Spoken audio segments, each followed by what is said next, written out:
Le Pacojet est facile à utiliser. Néanmoins, vous devez tenir compte de quelques points importants. La division en portions commence uniquement lorsque la lame rencontre une résistance. Ce principe s'applique systématiquement, même lorsque le bol n'est pas complètement plein. Si le témoin de division en portions ne s'allume pas, cela peut signifier que l'aliment pacossé est trop mou ou que sa teneur en sucre est trop élevée. Avant de pacotiser un bol congelé, assurez-vous systématiquement que sa surface est uniforme. Cette précaution permet d'empêcher l'endommagement de la lame. Pour cette raison, ajoutez toujours un liquide au contenu avant de congeler le bol afin d'assurer qu'aucun élément solide ne fait saillie. Ne mettez jamais le joint anti-éclaboussure et la lame racloir sur le bol comme s'il s'agissait d'un couvercle.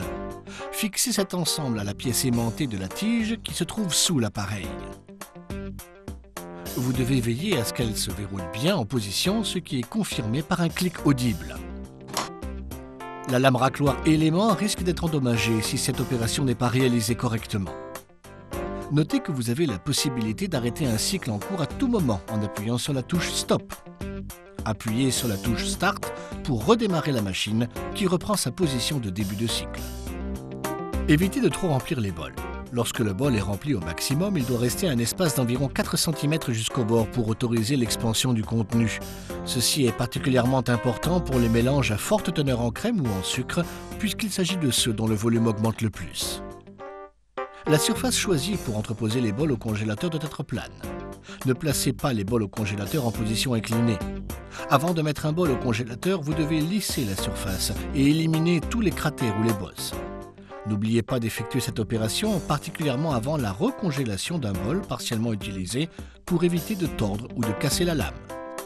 La lame peut également se tordre ou se casser si le contenu du bol n'est pas uniformément congelé, ce qui arrive habituellement lorsque le bol n'a pas été laissé au congélateur pendant au moins 24 heures.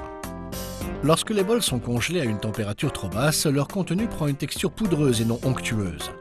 Ce phénomène peut également se produire avec les fruits pauvres en fibres, à teneur en eau relativement élevée ou à teneur faible en pectine ou en sucre, tels que les fraises et les agrumes.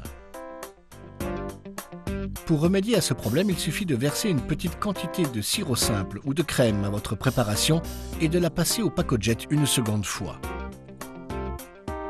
De même, le pacossage d'un bol dont le contenu n'a pas été congelé à une température suffisamment basse donne une texture grossière et granuleuse. Lors du nettoyage et du rinçage, versez toujours l'eau dans le bol en acier inoxydable et jamais directement dans le bol externe noir en plastique, sans quoi l'appareil risque de s'arrêter avec la tige déployée dans le bol. Pour de plus amples informations sur le Pacojet et les avantages du pacossage et pour des idées de recettes avec les différentes applications, consultez notre site internet à l'adresse suivante www.pacojet.com ou envoyez-nous un message électronique à info@pacojet.com.